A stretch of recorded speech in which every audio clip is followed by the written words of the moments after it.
Alright guys, yeah, my oil light or my generator light's on, but it's actually, some people know that, it's actually a 6-volt car, and I have 12-volt turn signals, so when the generator's dim like that, it's actually really dim. It looks bright, but it's dim.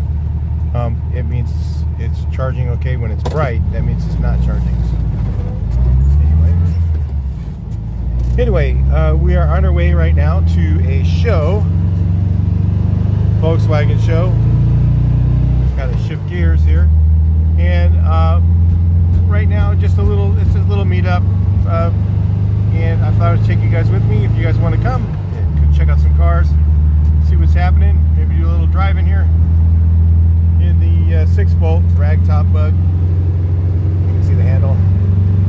I do not have the top open. It is kind of cool out. In fact, I may turn on the heater.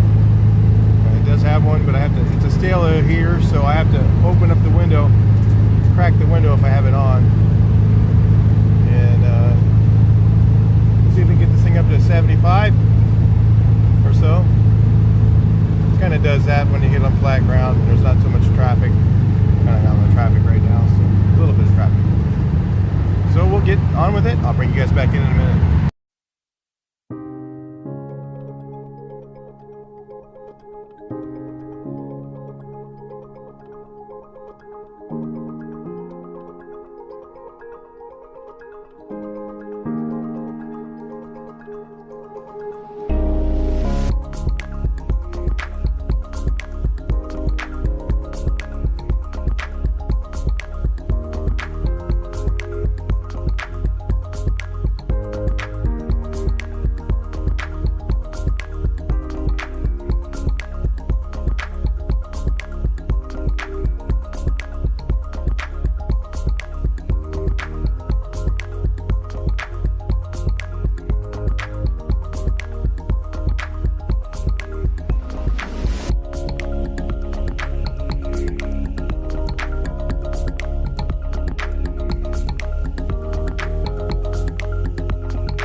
All right, guys, thanks for hanging out with me. Thought we'd be kind of fun, take you guys along and enjoy the nice drive out to show, meet with a few guys, have some fun, talk some cars. It was actually pretty neat today. A friend of mine has a SO34, and he actually found all the interior for it for a really reasonable price during COVID. So he was telling me all about that. So any cool, I'll talk to you guys in the next video. Please like, share, and subscribe. See what you guys have to say in your comments. And thanks for coming.